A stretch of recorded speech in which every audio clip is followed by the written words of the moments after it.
Support for today's episode of Getting Grown comes from Form Beauty. Form is the very first women's prestige hair care collection to celebrate beauty in all its forms. Even mine. It's designed for all hair textures and it's made specifically for those of us queens who can't seem to figure out just what our strands need to thrive in these streets. And the best part is, you don't even have to move your car, sis. They will ship your product straight to the house. So head to formbeauty.com/grown to take the Form consultation and receive your hair care regimen today.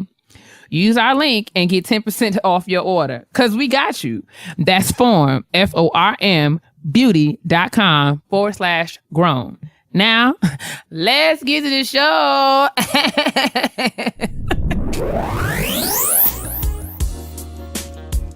Hello, hello, hey, hello, hello, hello, hello, hey, hello, hello, hello, hello, hey, hello, hello, hello, hello, hey, hello, hello.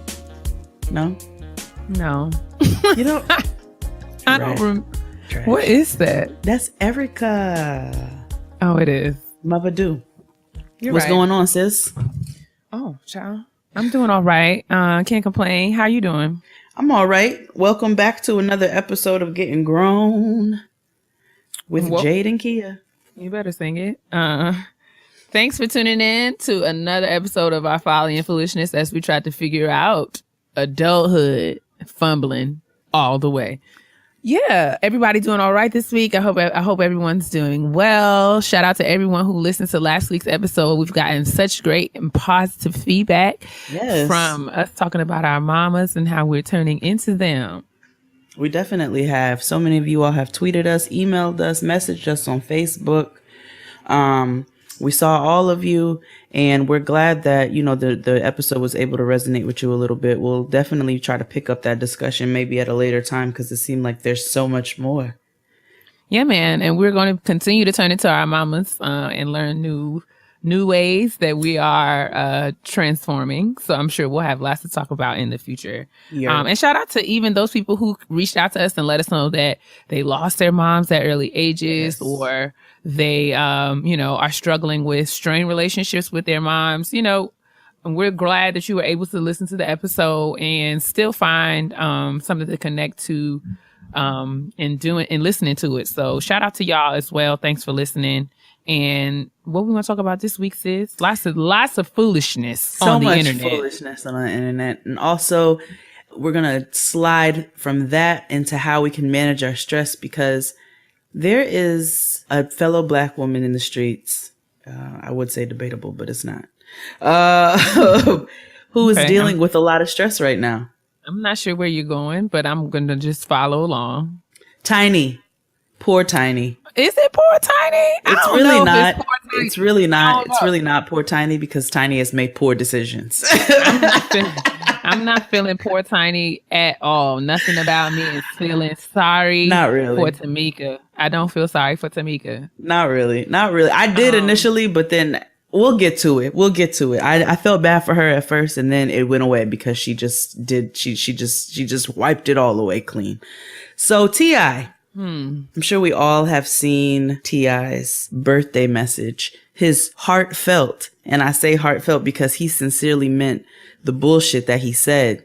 Lord Jesus. To his wife, his estranged wife, Tamika Cottle Harris.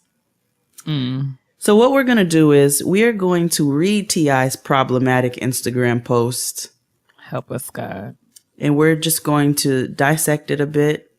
So we've been asked, the Twitter asked me, because I read it just a few days ago and I reacted on my timeline, and one of our listeners, actually several of our listeners, asked that we discuss it on the show. I'm not really sure what there is to say about it, but we are trying to please the people. So sis, do you want to read this garbage or do you want me to read it? I'll read it. It's okay. Happy G-Day to my beautiful, lovely, little loudmouth, argumentative, know-it-all, shit-kicking, cap-ass, Southside partner. My God. Did I say that right? Yeah. What the hell? At Major Girl. As a couple, no punctuation. As a couple, we've experienced some of the greatest moments in our lives together and burnt a hole in a bunch of big bags of money in some of the most beautiful, comma used incorrectly, in some of the most beautiful places in the world. And while I may have fucked up and still have so many more fuck ups in me on so many levels, My God. comma, another comma used in an inappropriate place. One thing that another one used in another inappropriate place that's never going to change is how I consider you, in ellipses with one too many dots and a space. 4 dots. And a space and a capital. You are, comma, using the wrong space. Have been always in the wrong space. And also in a space. And always be one of the best friends that I have in the world. We've done just about all there is to do. Another comma, no space. Good and bad. I remember for a long time we couldn't even spend a day apart from one another. We were so emotionally connected. Then we were forced to, quote unquote, do time. You did time. There's no quote unquote. Like, you actually did it. Apart, back to back. That shit sucked, huh? Should have used the comma after the sucked. But then we pop back. Okay, you're actually doing a great job of catching all of these errors. You are missing a couple. But there's so many. I will continue to let you go ahead and read this. Go ahead. Yeah. Then we pop back up on their ass and show the world how cool raising kids could be on Family Hustle. While they may have put a few million more people than we'd like in our personal intimate business, you did that. It also became an example for so many who didn't have one in the areas of parenting, family, and marriage and hip hop. That's some real stand-up shit to be proud of. We have 7 amazing kids who all have enough skills, smarts, talent, and ability to take care of us in our old age. Now that's awesome.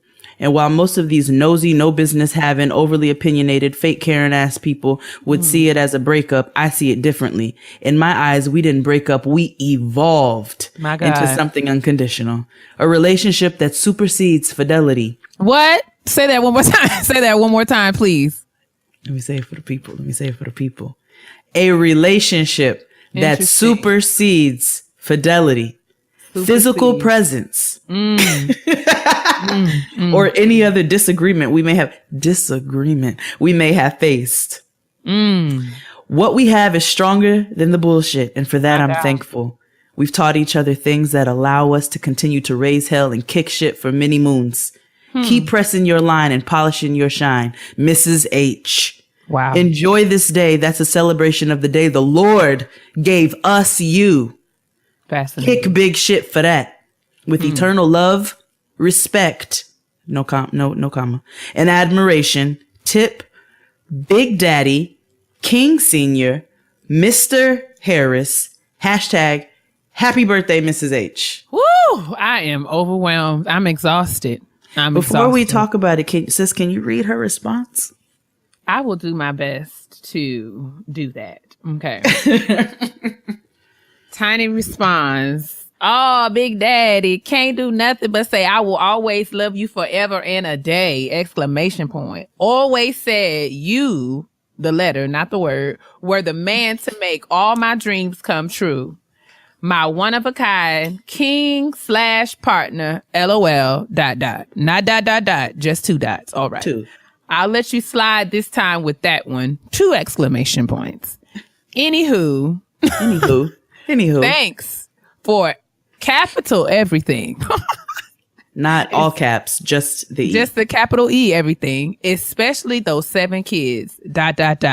Now show up and show out like I know you to do, exclamation point.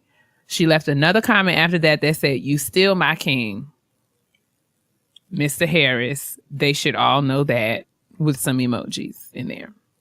Winky, smiley, tongue face. Whew, Lord have mercy. So this is some bullshit because... All right. Whew, Lord have mercy. First line, happy GJ to my. Okay. I guess she's still your wife. No. He didn't say wife. He said beautiful, lovely, little loudmouth, argumentative, know-it-all, shit-kicking, cap-ass Southside partner. He did not say wife. He friend-zoned his wife, but then he called her my. Well, possession. This is possessive. Contradiction. All right. So as a couple, we've experienced some of the greatest moments in our lives together, and burnt a hole in a whole bunch of big bags of money in some of the most beautiful places of the world. You can't deny that they have. Yeah. All right. Okay. Sure. That's fine. Yeah. while I say I may have fucked up and still have so many more fuck ups in me, well, that right there. I don't understand when you literally just. I mean, I feel like his latest diary of the fingertips, in which he decided that he was going to tell us that his marriage was a distraction. Well, you know, I don't disagree with the fact that he has many more fuck ups in him. That's on many levels. This is actually the truest and most accurate portion of the comments that he made entirely. Okay. He said that he has fucked up and he's not finished fucking up. That is not one lie. I don't see one lie right there, because evidently he's warning us that this is the stupid is yet to come, and that has turned out to be very true. So I don't have a problem with this. All right. All right. One thing that's never going to change is how I consider you. Debatable. Which is an interesting choice of words, but fine. You are, comma, have been, comma, and always will be one of the best friends I have in the world. Friend zone. I remember for a long time, we couldn't even spend a day apart. Now, is it a part or apart? Because, you know, there's the word apart, right? We got to read between the lines. See, that it was a part because he was playing a part. Okay. He was playing a role. Feel me. You have better. I speak nigga. You better translate fluently. This nigga ease. I'm into it. You better go ahead. I got all your sign language. All right. We appreciate you. We need you, apparently, because I don't understand any of this. I'm fluent in NSL. Anyway. Okay. So, okay. Where I lost my place. It's been apart from one another. We were so emotionally connected. Then we were forced to, quote, do time apart. You did time. Back to back. So they did. So this is the thing. The apart here suggests apart suggests that the two parts are separated by distance, right? Mm-hmm. Yes. Mm-hmm. So they're separated by a distance at a specified difference from each other in time or in space. So he's saying that they did time apart. Right? Back to back. Yes. So is it apart or is it back to back? Are you talking about time? Okay, somebody just help me understand. Okay, but you know, words do mean things. You know, y'all just be out here arbitrarily using them all willy-nilly, but it's fine. You know, I just need clarity. T.I. uses a lot because it makes him feel good. Too many excessive words. You know, especially you should not. The responsibility that we have as people who use words is that we should know how to use them. We should know what they mean. Yeah. But, you know, that's neither here nor there, apparently, for Mr. Harris. So then we popped back up on their ass and showed the world how cool raising kids could be on Family Hustle. All right, I agree. Fine. You know, because I watched the show. I'm a big fan of Major. Major's my favorite Harris. Major is my homeboy. You know, I tried to I agreed that we needed more examples of actual real life families on television. And I appreciated the fact that through the Family Hustle, we were able to see a real family navigating real family things. It was not about, you know, and although they are celebrities, they were still a very grounded, relatable family that we could all, absolutely, you know, get you know, we could all watch and be entertained by. So I did enjoy the Family Hustle. We watched it as a family.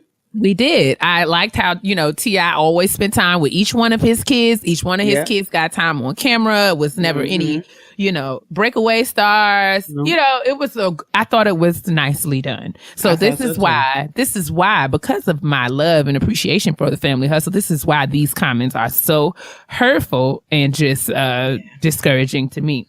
But while that may have put a few million more people than we'd like in our personal intimate business, it also became an example for so many who didn't have one in the areas of parenting, family, and marriage in hip hop. Right. All fair. I do not dispute that. All right. That's something. amazing, real stand-up shit to be proud of. Agreed. We have 7 amazing kids who all have enough skills, smarts, talent, and ability to take care of us in our old age. All fair. Yes. Now that's awesome. True indeed it is. Yes. While most of now this is when I start to get upset. While most of these nosy, no business having, overly opinionated, fake, Karen ass people would see it as a breakup. You told your wife she was a distraction. And you told her on national television. This is my problem. There's always people who literally publicize and promote their business and then get upset when we talk about it. You signed a contract with VH1 so that we would watch your business. You asked us to watch it. You invited us to watch it. You would get on Instagram and tell us to watch A Family Hustle on VH1 on Monday nights at 9. We watched it. The opening song, whatever the shit is called, like all the kids, like we literally saw your bed. Like we literally watched your family climb in your bed. Absolutely. We literally watched Tiny put her little leg over your little leg, like in the opening segment of the show. But now we nosy and no business having, and because we have opinions about the business that you showed us, we have, we fake Karen ass people.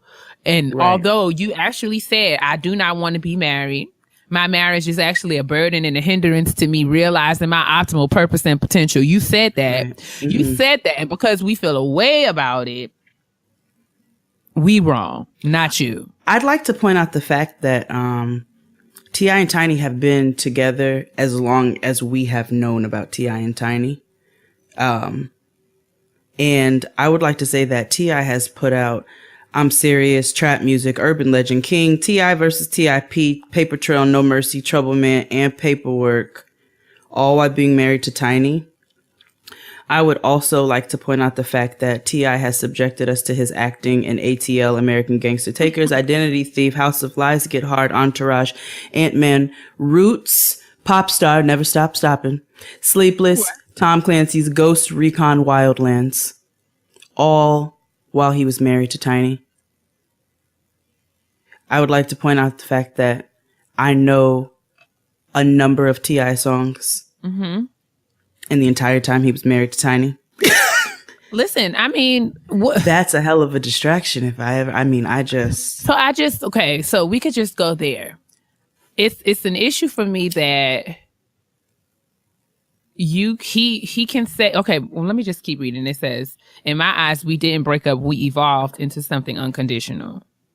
So what evolved if y'all broke up? I mean, like what? So you don't have a relationship. Okay, he said a relationship that supersedes fidelity. Now I know what words mean. Not all of them, but I know what some words mean. I know what it means to supersede something, and I know what fidelity means. Right. And I know they don't go together. I just feel some sort of way because I feel like he's saying that the relationship itself actually replaces and overrides fidelity. But if you being loyalty to what? If you're not being loyal to the relationship, am I? Is it me? Am I crazy? Because I just feel like if you, your relationship, loyalty. It supersedes fidelity and it supersedes physical presence. That's what he said, right? Right. So I'm trying to figure out, y'all so together, y'all don't have to be together. That's it. Y'all so together, y'all could be apart. Speak, nigga. Is that what's happening? That's exactly that's what he's saying, sis. He's saying our relationship is we can be apart and still be together. That's it. Fascinating. That's fascinating. Let me tell you something. We can still be divorced and you still Mrs. H. That's dumb as hell. It's the dumbest thing I've ever heard in my life. I don't understand anything like that. And it's irresponsible. And what troubles me the most is that Tiny and them old foolish eyeballs she got in her face. Foolish. Going to sit around. And this man told her, I'm going to give you this car.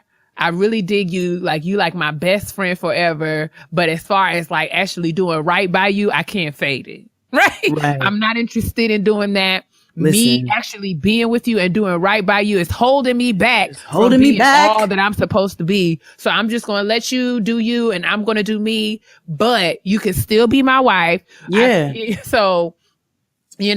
Whatever. And this to that, she responds and still calls this nigga my king. My king. My king. So king also has meaning. You know what I'm saying? Meaning, like king means like dominion. It means authority. It means rule. You know what I'm saying? Right. So if you subscribe to, you know, biblical definitions of what it means to be a husband and the husband as the leader of the household, okay.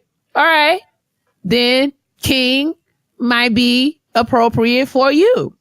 But if this nigga says, I don't even like you enough to actually cherish you and treat you like you are my wife. Yeah. Like, I don't even like, you know what I'm saying? Like, you are a distraction from actually the stuff that I really want to be doing. I really dig you. You know, we friends and everything, and I love you. And if somebody talk bad about you on the internet, I'm gonna ride for you. But as far as, you know, as far as me not having you out here looking stupid, you know what I'm saying? As far as me not out here having you looking stupid on the internet, I actually feel like that's going to be a strain on me. But to that, she says, I'll still allow you to be my king. Yeah, and my king. I just, as someone who is a father to daughters, I just wonder, I wonder how then can you, like, what was his expectation be? If some nigga said to Deja, his daughter, or Eris Harris, his other daughter, which I'll just let that sit with you for a second. Neek? Because he has exactly Neek.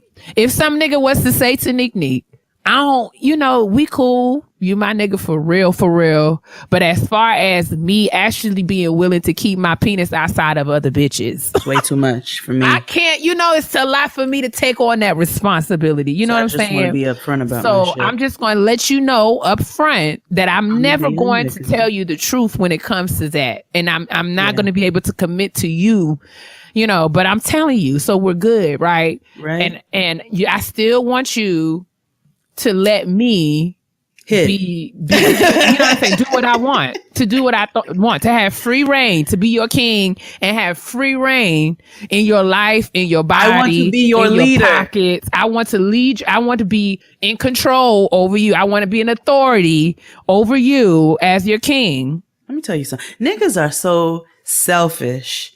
They're so selfish. I remember when I was 8, another age. Whoa. And all right. I actually was not 18. Okay. Ooh. I was. Dun. I dated this nigga, right? Who wanted me to move to the islands and, you know, really just wanted to wife me up at a super young age. And bought me dog tags. You know what I'm saying? My God. And was like, yeah, I bought these for you, and you know, I want you to have them when I go back to the Bahamas, and blah blah blah blah blah. My parents saw those dog tags and were pissed. As like, they very well should be, sis. What is this? As they very well should, because I am nobody's property. Are you kidding me? You know what I'm saying? That nigga put the dog tag on you. Nobody's property. And, you know, here I am, stupid. I was 17, actually. Stupid, 17. Like, oh, this is cute. You know what I'm saying? That's not cute. Advice to your 20-year-old self. That's not cute. That shit is not cute.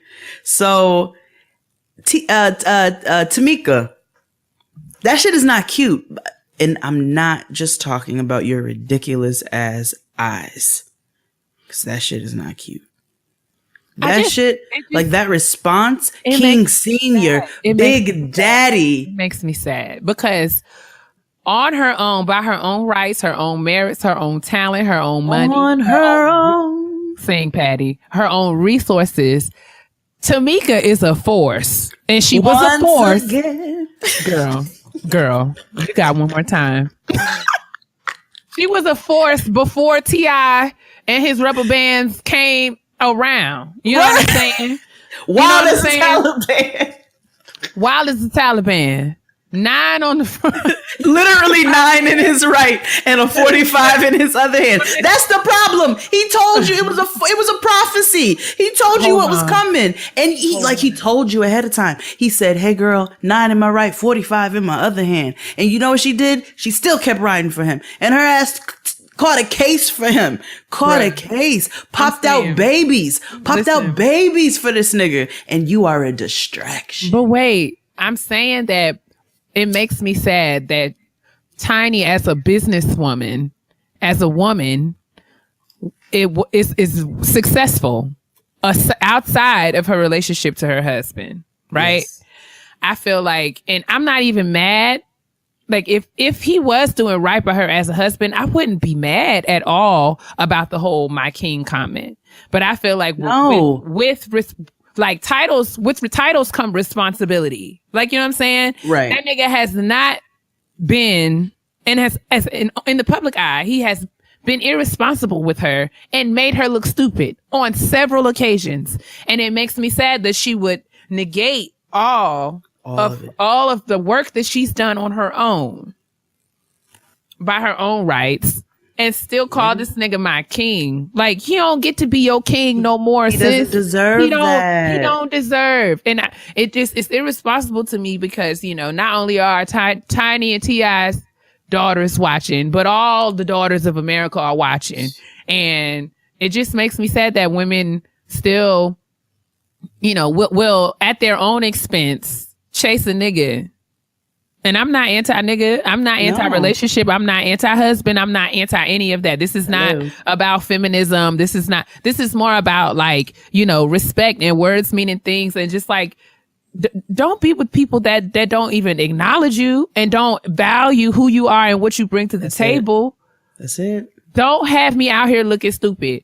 Don't have me out here. We had a whole episode about deal breakers, but the bottom line deal breaker is whatever you do that will have me out here looking the ass. That's a deal breaker. Like, that's it. That's it. Don't have me out here looking stupid for people watching. And I mean, it's just like young girls out here thinking that they have to compromise themselves and compromise their purpose, what they bring to the table, all their shine, all their talent, all their skills, and tolerate being treated less than by a nigga. And you're not a young girl. You got daughters. Your daughters are young girls. Like, you got a young lady, a young woman that you're raising right now. Like, this girl is out on her own, but you're still an example to her. You have Deja, who, yes, that's T.I.'s daughter, but you guys raise all your kids together. You got Harris. Thank God that her parents are well off and rich, and she will never have the problems that that some of us will have had to contend with. And I get it. I understand. Like, I understand being married. I understand complicated dynamics. I understand, you know, being in a weird place. You know, you have Lala, who's kind of in a weird place right now with Carmelo, with all that he's done. Mm-hmm. You have Jay-Z and Beyonce, who have finally put it out there between Lemonade and Jay-Z putting out 444. You have all of these examples in front of you, and these women don't look stupid. And the reason they don't look stupid, look at Jay-Z had to come hard. Okay, Jay-Z, him putting out an album, I'm sure, is not even a 16th of the work that he had to do in order to prove himself to Beyonce, in order for him to come back from his bullshit to Beyonce. You know what I'm saying? And it's well within her right as his wife to come back. But I'm sure she wasn't out here talking about, you still my king, even though you know, sleeping with the Beckys. She damn sure ain't posting it. You know what I'm saying? It's about knowing what you deserve and making sure that people live up to the responsibility that they want to claim. If he wants to claim himself as your king and claim himself as your big daddy and whatever else, then he needs to be showing the actions behind that. But he's not doing that. He told you that you are a problem for him.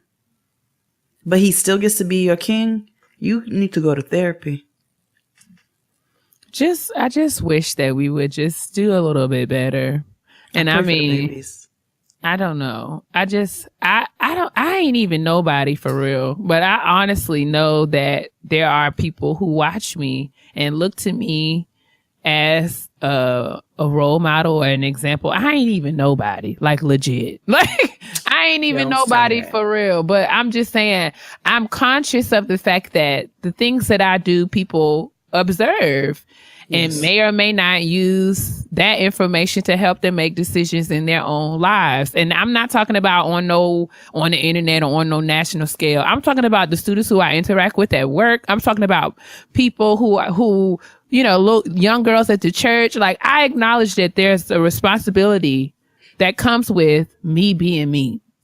And it just makes me sad that people who have such big influential platforms and have access to people in such a broad way are so reckless with their lives. And I'm not saying that they are entitled to kind of live life and figure things out and get things wrong. That's not what I'm saying. Because I mean, I've really tried to be quiet and keep my mouth off this whole situation. You will notice that we have never on this show.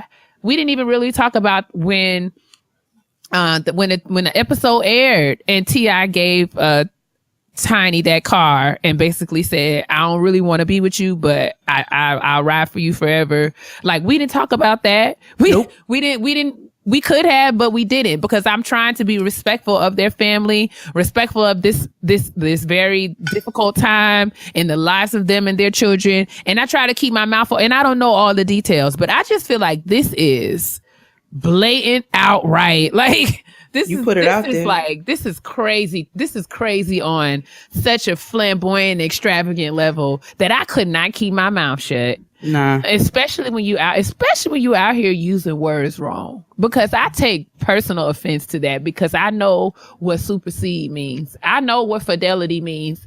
And you can't be out here just using words any way you want to use them and thinking that it's all right. I could even look over his like flagrant improper use of punctuation and just the general like grammar. You know what I'm saying? Just I could probably look over all of that, all of his lack of space, lack of punctuation, lack of everything, extra things. I could look over all of that if what you said wasn't some bullshit. Indeed. I just feel like you have to. But you're stupid and you're stupid. And it makes me sad. It makes me sad. It makes me very sad. And I just, for all of those who might be listening and who would pay me any mind, I just want you to know that if you actually would like a relationship and where your partner is required to respect you and treat you like he gives a damn or she gives a damn, that you deserve that. That's not something that's asking for too much. That's not a stretch. That's asking for somebody to value you and respect you and to not have you out here looking a fool. I don't think that's too much to ask. Nope. And I don't think if that's not something that you're willing to tolerate, you don't have to tolerate it. That's really the bottom line of all I wanted to say. Don't feel like you got to tolerate this nonsense for niggas who don't give a damn about you. That's like, and niggas will show you. They say a lot of things, as we've seen here. They will say things, but their behavior is really what you not got to pay attention to. Because niggas will lie to you. They will tell you that they love you and continue to treat you like a side piece. Like, or they cannot lie to you. T.I. didn't lie. T.I. came out with it. He was like, exactly. No, but I and don't he think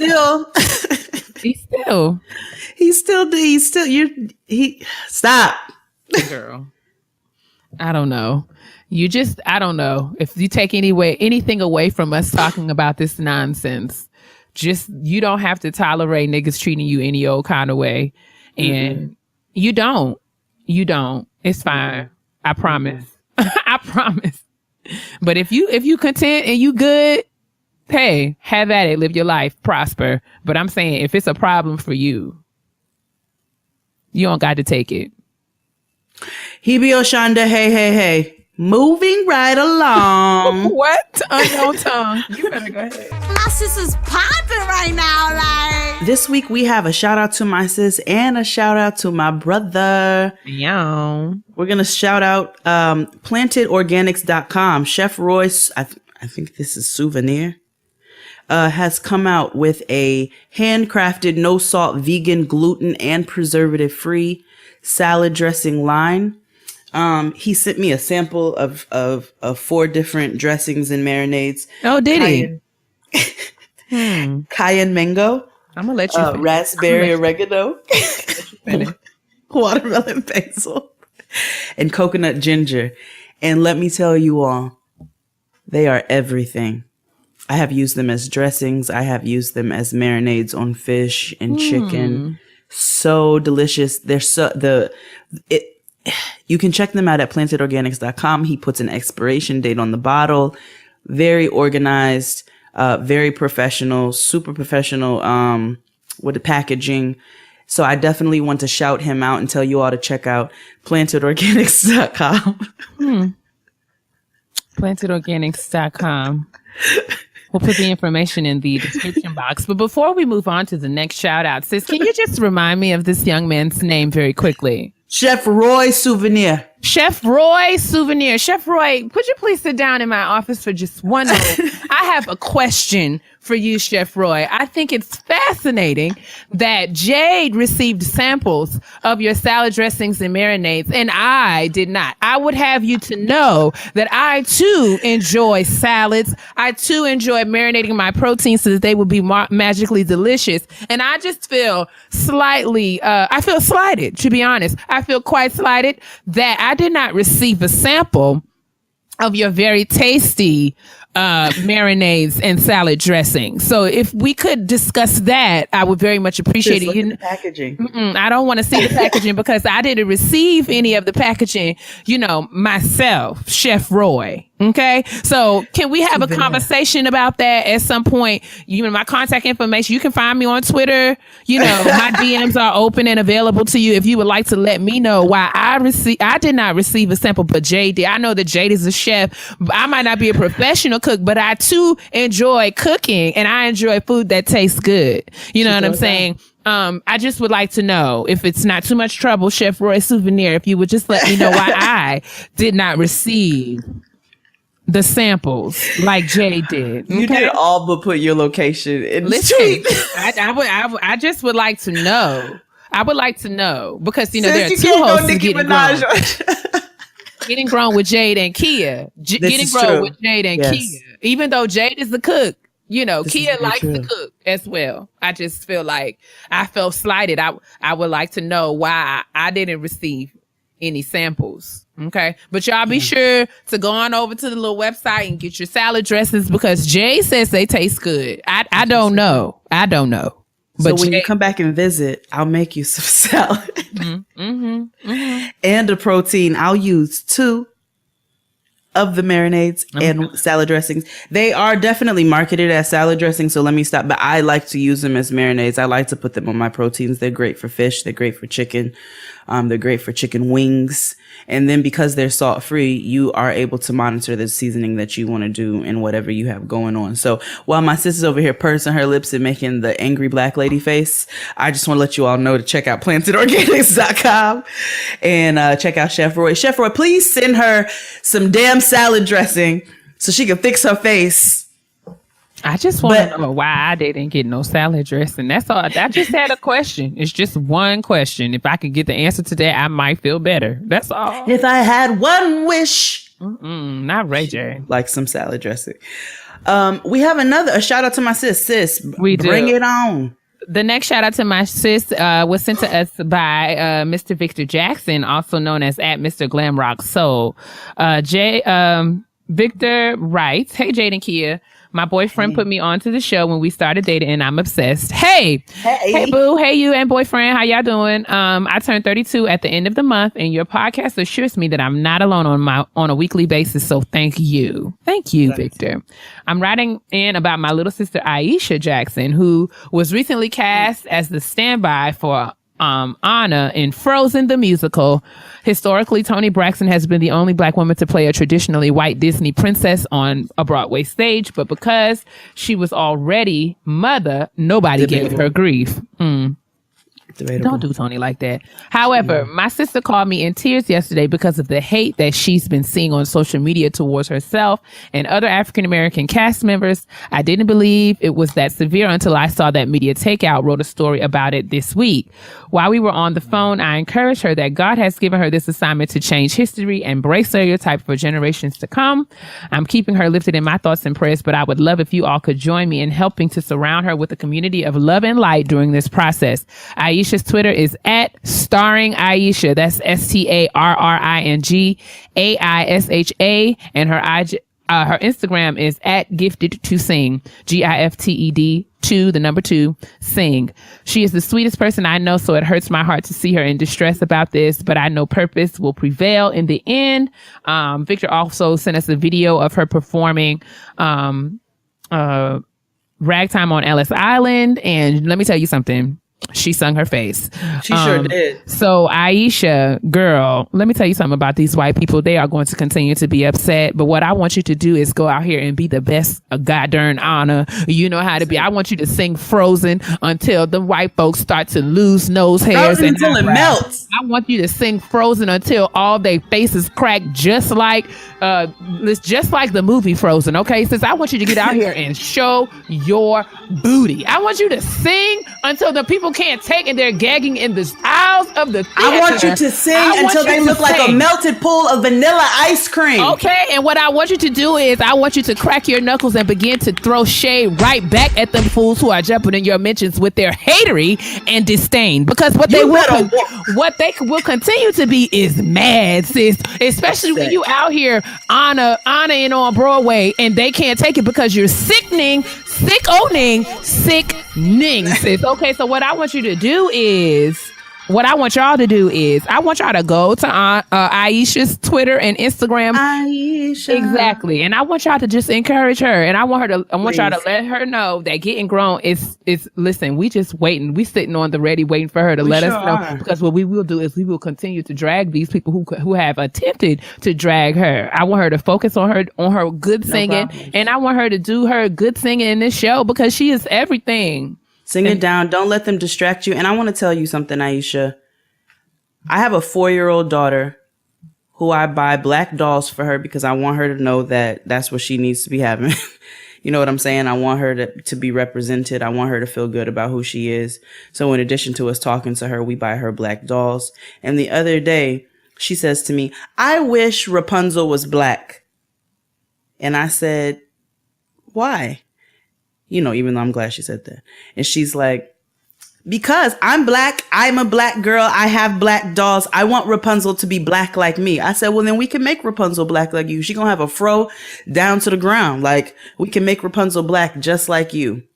And so and Frozen is that's her jam. You know what I'm saying? Let it go. So I want you to know that you do have little black girls out here who look up to people like you. And so the disgusting people that you have in your mentions, the disgusting people that you have in the comment section, pay them no mind. They still buy their milk from Family Dollar.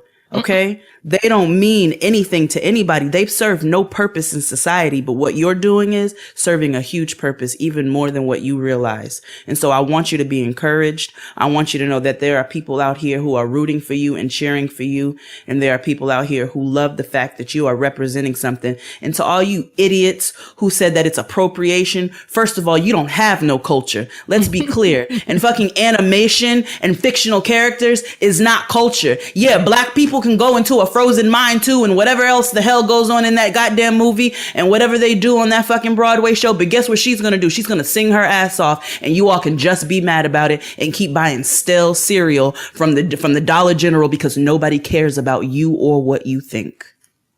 Do you want to build a snowman? Shout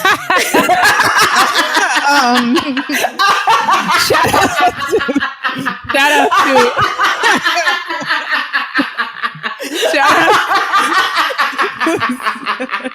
well, do you? Okay. Shit. Shout out to Aisha. Shout out to Aisha, who was cast as standby for the role of Anna. There are also other African American actors who've been cast to star in the show. Shout out to Jelani Aladdin, who's been cast as Kristoff. Yes. And shout out to James Brown III, Donald Jones Jr., and Nicholas Ward. They are also African American people who've been cast in the show, who've been getting all kinds of hate and foolishness in their mentions on their social media from white people being upset because white people like to be upset about things that they have stolen. So, listen, I want y'all to continue I want y'all to go ahead to Broadway, Frozen on Broadway. I want y'all to act your faces off and just be as flawless as you naturally are, and they'll continue to gag. Don't let them steal your light. Don't let them steal your shine. The cold never bothered us anyway. Okay? They don't even have electricity. Moving right along. Do you want to build a Build a snowman. snowman? That's like my favorite song in Frozen. I know the girls go up for Let It Go, but I stand for Do You Want to Build? Sis, you fell apart. You all right? Yeah. That literally took me out. That was a hearty from the stomach laugh. It's time to gather around the kitchen table once again. I hope you have your snacks and your beverages because we're going to talk about stress. I'm already stressed. We've had the first half of the show has stressed me out to an extreme extent. So I'm very glad that we're talking about this.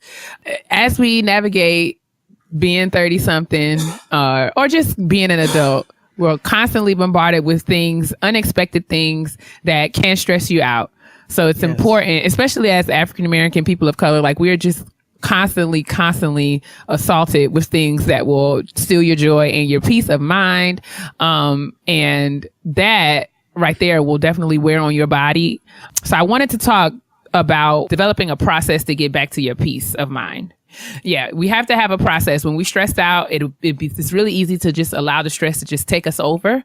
But you have, I think it's important that you have conscious things that you can do to get yourself outside of the stress and get yourself back to peace. Because when you're stressed out, you're not functioning, you're not thinking, and you're wasting time and money, which is what the devil wants you to do. But that's not, but we don't have time for his old ashy butt.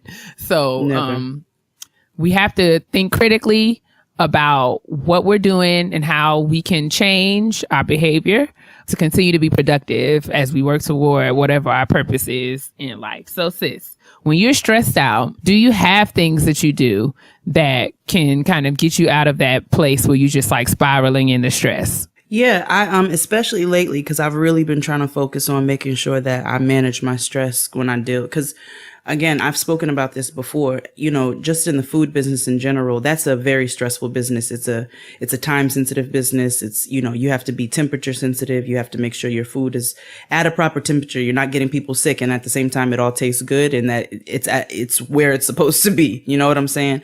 And you have to make sure all of that is done simultaneously. So it's a very stressful industry to be in. Advertising is a very stressful industry to be in. Working with celebrities is a very stressful industry to be in. You know what I'm saying? And then dealing with a family and dealing with everyday life is stressful enough as it is. So I know before I would kind of have some freakouts to myself and, it wasn't healthy for me. Stress can pull your hair out. Stress can make your skin break out. Stress can make you lose weight. Stress can make you gain weight. Stress can really take a toll on your health. Yeah, stress is like terrible for your body. Like it wears down your organs. And it can actually shorten your lifespan. Those of us, it could weakens your immune system. Yes, it affects your gluten intolerance, which can make you more susceptible to diabetes. It's really, although stress, healthy levels of stress are great motivators and, they kind of keep your adrenaline pumping. But when the stress starts to get excessive, that's when it really actually starts to wear and tear on your body. And like you said, it becomes really dangerous. So I've tried to start to manage that by, just stopping for a second. Mm-hmm. You always take a second to process what's going on because there's no point in you invalidating what's happening. Like there's a reason why you're stressed, but at the same time, you can't let it kill you or stop you from moving forward. Right. You drop an entire pan of curry when you're on your way to a party. You know what I'm saying? All I could do is just stop for a second. I freaked out for like a half a second. Then I said, let me clean this up. Let me clean myself up and be glad that the entire thing didn't spill. Right. And go from there. Because there's nothing I can do about it at this point. I can't make an entire pot of curry and I'm on my way out the door. All I can do is clean myself up and try to make sure that my floor is not yellow until eternity. And then from there, you know what I'm saying?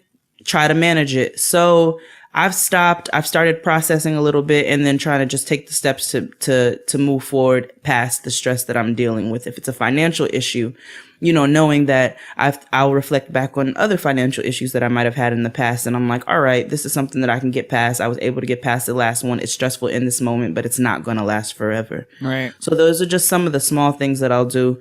I also de-stress myself when I come home from work in my own way. You know what I'm saying? Clearly. And that helps me to deal with everyday life as well. I bet it does. I talk to my friends. I talk it out. Sometimes I talk it out with myself. I've started to journal, but we'll get to some of those things. What do you do, sis, when you feel yourself starting to get stressed? Because you get stressed. I do. It's like anybody who knows me knows that I get stressed. And I think one of the things is like the gift and the curse of being someone who is a thinker, is that your imagination and the things that you love about your mind and how it can be so creative and just kind of have all these fantastic ideas can also be the thing that, that you sometimes hate about yourself, because it does not take long for my mind to go from 0 to worst case scenario. And the problem is it takes me a lot longer to come out of that place than it takes me to get there. So like you said, stopping and trying to, just stop hitting the don't panic button. Right. It's like everything in my body like stands up straight, especially when the stress gets to a certain level. Like I'm tense, I'm sweating, my heart is beating fast. Like I'm actually having a physical response to the stress. And I have the tendency to hold it in, but I'm learning that I need to take the time to stop, settle myself down. And what has been most helpful to me is talking to my friends about it, and not just kind of like venting and vomiting and letting it all out, but seeking out people who I know are going to help and turn my perspective in the right direction. You have friends who will sit with you and be like, dang, that sucks. And y'all just sitting in the sucky place together. Then you have friends who will be like, okay, I hear you. This is scary. Now let's think through how we can get us out of this place. Given your stress and your anxiety a deadline, and saying like, okay, we're gonna cry about this for the next 3 minutes, and then we're gonna turn our face toward thinking, okay, how can we get out of this? Someone who's gonna encourage you and remind you of the things that you already know. Because as a Christian, for me, a lot of times when I get really stressed out, the things that stressing me out is a lot louder in my mind than the stuff that I know. And literally trying to convince me and talk me out of what I know to be true. So I have, my friends reaching out to my friends to be like, now, Keia, like, I know that you're stressed out about this bill, but God promised that he will supply all your needs. I know that the doctor said this, but you have healing, you're well. And, just people who will seeking out having conversations with people who will help you out of your stress instead of sitting in the stress with you. So those are like my first 2 steps to get back on a process to peace. Like you said, journaling and writing it all out is also another thing that I do to just kind of get all the things that are swirling around in my head out on paper. And a lot of times when I do that, I can read it back and see like, oh girl, you're really making this a thing. Like, what I'm saying? Like a lot of times your stress will have you in a place when you're worried about things that may or may not ever happen. You're not even seeing clearly or rationally. And it's like, well, let's not jump to conclusions. Let's just deal with the facts that we know about this situation right now. So those are the 3 main things. Stopping, getting myself at a place where I'm stopping and putting a deadline on the stress. Like, this is it. We're going to be stressed out. Then secondly, talking to someone who I know is going to help encourage me and bring me and turn me and get my thinking back on the right place. And then journaling and get it all out, so that I can have the information that I need to strategize and move forward. Right. Yeah, man. So we looked up a couple of, there's a lot of resources on the internet about stress management, especially as it relates to people of color, women of color specifically. And it can also apply to the men of color, because all of you have to deal with a woman of color. In some way, right? Like in some way, form or fashion. Shape, form, or fashion. Your mama's black. Anyway, there's an article here that Keia found at developmentforafrica.org. Black women stress, its effects, and our responses to it. We'll make sure that we put the link in the description box. But it gives the definition of stress. It gives some of the effects of stress, but then it goes into helping to find conclusions, finding competent self-management of stress. So it's a really good article that helps you to break down how to identify your stress and how it affects you, and then how to respond to it and how we respond to it.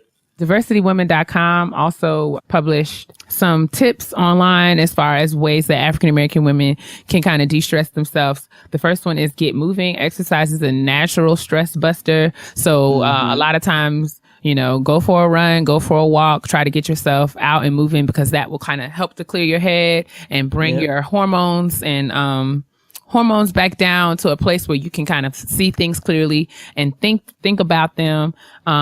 Another one is bliss out, setting aside some time for some relaxation, just clearing your head of things and doing something that makes you feel good, whether that be going out with one of your friends, calling up one of your good girlfriends that that y'all don't do nothing but ha ha, kiki, and laugh until your stomach hurts, doing that, eating something within moderation that makes you feel better, just kind of getting yourself to a place, doing something that makes you feel happy again, taking a hot shower. A hot shower is a refresh. It's one of my favorite things to do. A lot of times after I cry, if I have a moment where I'm real stressed out about something, I will just cry until I'm finished crying. I'll take a shower. That's really like a restart to just kind of be like, woo, I got that out. Snotty and crusty. You got to wash all that off of you. Exactly.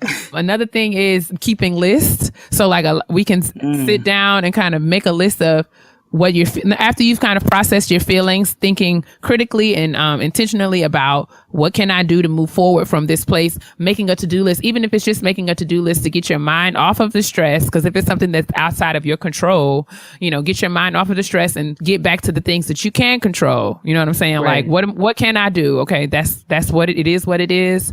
I can't do anything about that right now, right here today. But what can I do that right now as far as keeping my productivity going? Because stress would have you sitting here and just being unproductive and just sitting in it, and while your life and your responsibilities continue to go on. So and I'm telling you, as a person who I make lists, especially when I start to feel myself get overwhelmed, I'll stop and I'll say, all right, let me write out all the things I got to do, and I cross them off, and it helps me to manage my stress while I'm doing it, like physically writing out a list of the things that I have to do, no matter how small or big the task.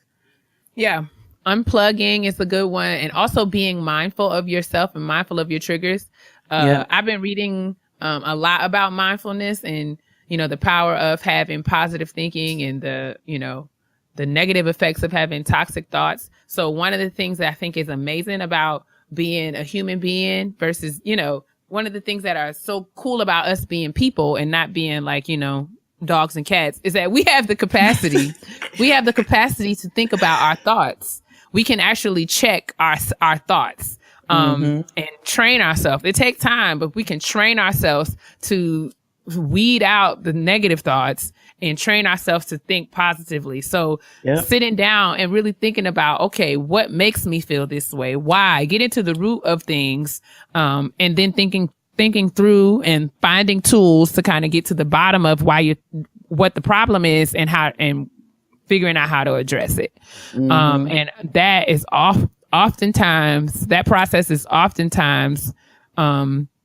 improved by talking to a professional. So again, we talked about this a lot, but there is nothing wrong. I know people try to stigmatize and make you feel like you're crazy for having a counselor or somebody to talk to. Girl, that they are a hater and they don't want you to shine. And so they are sick in the head. I mean, we have a lot of things to deal with in our lives, and there's absolutely nothing wrong with seeking out someone to help you find the tools to manage what you are dealing with. There's no shame in that whatsoever. Nope. So that's something that I'm working through myself, especially grief is one thing, dealing with the loss of my brother, but dealing with grief in addition to dealing with life as it comes, is really something that can be quite overwhelming. And I have been putting off, keeping up with speaking to a counselor on a regular basis, but that's something that I definitely need to get back on track with, because it just helps you. It's just so helpful. And I'm hoping that in the future we can, because I know that there are lots of, Keisha was telling me this week that there are a lot of new podcasts out that are specific to mental health and mental wellness, for Black women and for persons of color, populations of color. So I'm hoping that we can kind of get into those and share some of those resources with you guys in the future. Absolutely. Yeah, man. So that's it for stress and stress management. You got something else you want to share with the good folks, sis? No, I want you guys to tell us some of the ways that you find yourself not only identifying your stress, but how you manage it, because we all need to keep the conversation going. And if there are points and tips that you have to share to all of our fellow listeners and everybody around that can help people with their stress as well, then please, by all means, I want us all to keep it going. Certainly. Indeed. Muchas gracias to the folks at Form for sponsoring another episode of Getting Grown. Form is out here celebrating all of our queens and their hair journey by providing a consultation that helps you to choose the products that work for you. Your hair dry? They got it. Need a bomb-ass braid out? Get like me and get you some of the sculpted curl gel and twist styling cream and pomade and be out here flourishing. Love to flat iron? That's okay too. They got a heat protectant for you, girl. No longer do you have to wait for the pharmacy to post the BOGO on its Twitter, waste $2.75 on a Metro card ride, or $1.76 worth of gas getting to the beauty supply store. That's right, they mail it right to you. All you have to do is walk to the mailbox. Start your Form consultation right now by going to formbeauty.com/grown. That's FORMbeauty.com/grown. Honestly? Truly. Honesty box time. It's time for the honesty box. Hey. Honestly, truly. Honestly, truly. Yes, make a song out of it. Honestly, truly. Honestly and truly. Honestly, and truly. honestly and truly. Honestly, and truly. honestly and truly. I love Joanne. Anyway. Shout out to you, Joanne. Hi, We Jade love and you. Keia. Hey. Yes, we shout you out. Brandon, Joanne, all of y'all. We live. Hi, Jade and Keia. I love you both, and your podcast has gotten me through several road trips and drives to work. Thank you. Yay. Thank you. My dilemma is about my best friend. We became friends about 4 years ago. We worked together as teachers, lived close to each other in New York, and did everything together. After 2 years, I moved to LA for grad school. Right before I moved, she met her current boyfriend. That was difficult for me because, of course, she went through the honeymoon stage of her relationship, but this was right as I was about to move across the country and wanted to spend as much time with her as possible. This put a big strain on our friendship, but we eventually got past it. She came to visit me in LA and things were right back to how they always were. I currently live back in my hometown and she's still in New York. Our biggest issue is that we're so different personality-wise. I am what I've heard y'all refer to as a Pinterest friend. It's fine. Woo. I love the cutesy stuff. I'm the emotional one and love to talk on the phone and FaceTime. She's more of the chill, can text every once in a while and be fine, not interested in the emotions type. We balance each other out beforehand, but now it's causing a lot of friction. You add the long distance and the fact that she's now pregnant and it's gotten worse than ever. I'm wanting to FaceTime and see the baby bump, hear all the pregnancy details, and try to maintain the same friendship we had when we both lived in New York. She rarely wants to talk on the phone. She never has liked to talk on the phone. We'll go days without texting and gets annoyed when I'm frustrated by the lack of communication. She's come to visit me in my hometown, and I've been to New York a few times to visit and for her gender reveal. Things are great when we're together, but how do I deal with the communication aspect during the months in between our visits? How do you manage a friendship that has very different needs than you? I'm looking forward to hearing both of your perspectives and wish you both continued success. Thank you for writing in. Oh, wow. You want to go first or me? You go ahead, sis. So, boom. I think that friendships, just like people, go through changes, like evolve. Yes. There are times when the communication is really high and heavy, and then there are times where it dies down. One of the major lessons that I have learned is that, I guess what I'm trying to say is, what I'm hearing is the logistics of her life right now just may not be conducive to y'all sitting up on the phone all the time. I don't think it's personal. I think the dynamics of your relationship have just changed and they're just not what they used to be. I think that if it's something that you voice to her and she's not said, I don't get the sense that you guys are in a place where your friendship is over or you guys don't love each other anymore. I just think it's just a matter of, where she is in life. And if she's never been a phone person, long distance is not going to do anything to change that. I just don't want you to kind of, I guess what I'm saying is I don't think that you should take it personally. I think you can voice to her that you're concerned and, you know, you just love her and you want to, you know, be there and support her. It makes you feel a certain kind of way. As long as you kind of make sure and check in that this is not because she's feeling some kind of way towards you about one thing or another, which I'm not getting that impression. But if you make sure that y'all are not in a bad place or this is not a result of some sort of issue or problem, then I wouldn't take it personally. It's just a matter of her being busy living her life. And, you know, she's dealing with a lot of changes and the friendship is just in a place where y'all don't communicate as much as you once did. And I would just try not to take it personally.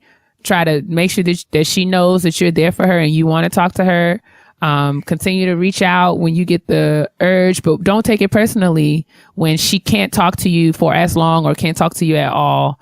You know, you guys are older now and grown and about to be parents. So it's just like not, you know, the constant day to day, all day long texting and talking. It's just not something that is functional anymore. What do you think, sis? Right. I agree with you wholeheartedly. I'm not saying this smugly or arrogantly, but when you become a wife and a mother and this is her first child, you are consumed. Like you have a lot going on. You've got doctor's appointments. I'm sure she has a job. You have to work. You have a spouse, to interact with and you guys are managing a household together. And then you've just got, you know, other aspects. And then on top of that, you all have the challenge of living in different places. I have a lot of friends that, we're long distance friends. I have one friend who I've had since I was 15 years old, and we went like a couple months without talking to each other. Right. And it wasn't because there was any fallout. It was because we were both busy. She's a mother of two. She has a job. She's going through things herself. I got my stuff going over here that I've talked to you all about. And so our times didn't match up. We weren't able to talk like that. Another thing you have to look at is, well, let me finish that. And so we didn't talk for long. And then we got on the phone one day and we just talked and we talked for a few days. And then I couldn't talk for like a week because I had a shit ton of stuff going on. Then we got back on the phone. I FaceTimed her baby. We had a day where we did that. And then that was that. You know what I'm saying? And it's no love lost when we have time in between where we're not able to talk. It just is what it is. We understand that our individual lives are very different, that we live in different places, that we lead different lives, and that when we can come together as friends, it's great. And then when we're separate, again, no love lost. Right. You also talk about a difference in personality, and that's something that you have to take into account with a friendship. Everybody doesn't operate and feel the same way that you do. And that's not a diss as to who you are as a person or you being more sensitive or more of the quote unquote Pinterest friend, like in her being, you know, just more the more lax, more laid back one or whatever, the one who doesn't have to talk all the time. Like you guys have different personalities and you just have to respect that. You have to respect the fact that she may not communicate the way that you do or as much as you do, but that I don't think that means that she loves you any less. Cause I would hope that if you guys are friends to the degree that you're telling us, that she would tell you if there was a problem. And based off of the type of personality that you're saying she's had, it sounds like she would tell you like, you know, I don't like this or I don't like that. So you have to look at your difference of personalities. You have to look at your distance and you have to give her the space and the respect with the huge changes that are coming in her life right now. You know what I'm saying? You have to do that because when your time comes, when you experience different changes, you want her to give you that same respect. Right. You know? Totally. So we just always have to respect one another's different personalities. And that doesn't mean that you allow somebody to be a shitty friend. But I've had friends get upset at me like, you don't reach out to me, you don't do this, you don't do that. And you can address certain things. You know, sometimes maybe you can do better. Maybe certain friends can do better with reaching out. But you know, life gets in the way and we have to be mindful of that. And we have to sometimes try to take our emotions out of that because life happens. Like life happens every day, B. So you just gotta roll with the punches and know that if you guys have a bond and you have a friendship and you have love, rely on that. Know that when you talk, you're able to catch up on everything. And then there may be periods where you don't talk and it is what it is, but you're still friends and you still love one another. You'll still be there for the big moments. And just give her that space and that respect. That's good, sis. Well said. Thank you. You know, I hope that was able to help you. I hope that, you know, it gave you some perspective. I hope you didn't feel like it was an attack, because it's definitely not attack on your personality or who you are as a person, or even on your current situation. It's just knowing that your friend has a different situation and her situation is changing. And you want to make sure that you're not adding extra stress to that by being consumed with yourself too much. Sometimes we have to take ourselves out of things, and we're all guilty of sometimes taking things too personally. So this is not just about you. This happens to the better of us, but we just have to learn how to check it. Agreed. And I want to be very responsible of the things I say to my sister, because everybody know I can be real petty. P-E to the T-T-Y, honey. Petty peeves time. It's time for petty peeves. That's ugly. I'm going to read a petty peeve that was sent in to us by one of our listeners. And I selected this one because it definitely just was so relatable, and it resonated with me in such a way because I share this petty peeve with her. She writes, "Greetings, ladies. I have a petty peeve I just have to get off my chest. Have either of you heard of misophonia? Simply stated, it is the hatred of specific sounds. For me, it's the sound of people chewing. I literally just had to take a deep breath writing this because the very thought of what I am about to type is raising my blood pressure. Can we all agree to just chew with our mouths closed? Is that really difficult? I cannot put into words how angry and instantly annoyed I get when I'm in the room with someone eating who insist upon sloshing food around in their mouths like a horse. Or damn near lapping and slurping their beverages like a dog. I have a roommate who insists on entering my space with her meal and turning the TV down before she sits down to eat. It's like she knows it annoys me and wants me to hear every bit of her food slide down her throat. No, ma'am. Ew. It is to the point where I have to get up and leave the room. In conclusion, for the sake of my sanity and of all people who suffer from this ridiculous, very real condition, please just be cognizant of what your mouth is doing while you eat. Thank you so much, management." I share this, listen, because one of the things that if you ever want to see me cringe, just slurp your beverage in my presence. I'm getting anxious. Give me a second. Oh my God. And then you wonder why I treat you bad, because you do stuff like that. No, that one's annoying, but slurping. This is not my petty peeve. Like, if I can just like piggyback off of you though, when you got a straw and there's no more drink left. Oh God. Stop sucking. I don't want to hear your straw suck the bottom of your glass. That is wild annoying. And if you're doing that passive aggressively to get the attention of your server, then you're a child. Sorry. That just reminded me of that, because it's almost the same sound. It's so crazy. Especially like with hot beverages. Like my mom and my grandparents, like they slurp their tea sometimes, and I just be at the kitchen table stressed out. Woo. I've been trying not to slurp my tea this entire time. I've had ginger tea. Oh God, it just takes me to a place. Now I understand occasionally you get a little zealous and you're thirsty, so a sound or two, I can deal with that. But if it's like relentless, like every time you put the cup to your face, we're going to have a problem. We're going to have a problem. But yes, I thank you for submitting that.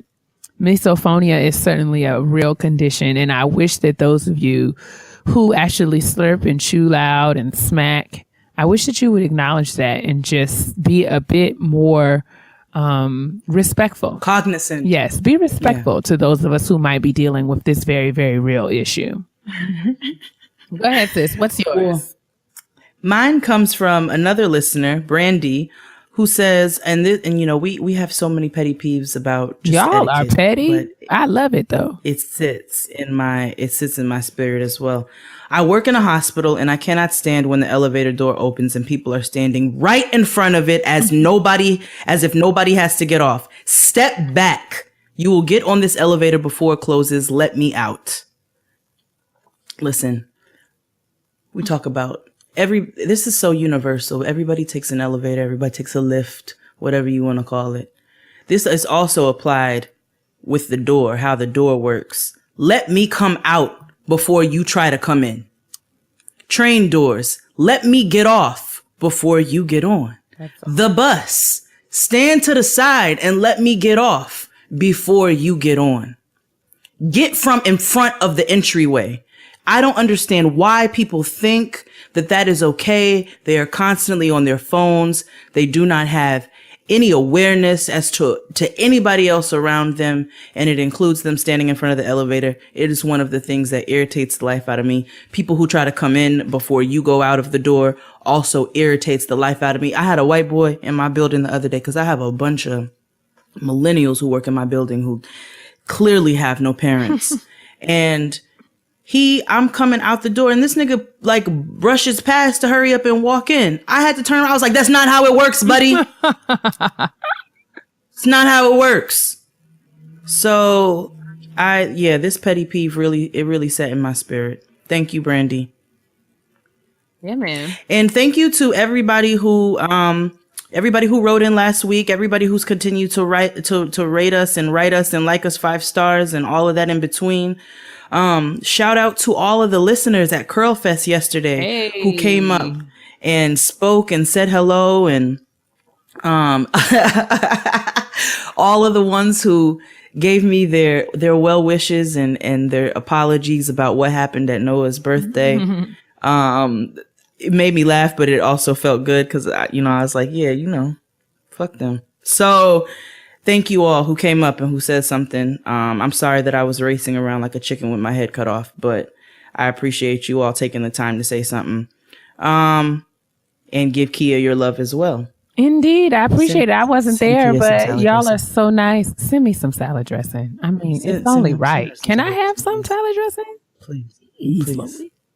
I'm never going to hear the end of it if you don't send her some I just felt some kind of way. How you? And I would send her some of my salad dressing, but you sent me 4 different kinds, and I definitely like all. How you going to send her salad dressing and not send me none? That's real. So don't y'all be sending Keia your college shirts and not sending me one too. I don't know. I just feel like, well, I mean, if that's what we doing, then I guess he don't have to do nothing. You can't put that on me. How you gonna put that on me? No, I'm just saying. I felt slighted. But maybe that's just my bad, and I got to get over myself. No, please, salad dressing for Keia campaign, #salad dressing for Keia, KEIA. That's right. Anyway, thank you for listening to another episode of Getting Grown. Make sure you check us out every Tuesday on iTunes, SoundCloud, all of the other platforms that we're on, Spotify. For all of you all asking again, for us to, get on other platforms. I don't have nothing to do with that, but I'll ask the network. You're trying. We try. We'll give them your request. We'll definitely put it in the box, but we don't have anything to do with that. So once again, thank you all for listening. Yes. And continue to drink your water. Moisturize and mind your business. You have to stay moisturized because your black will in fact crack if it's dry. Okay?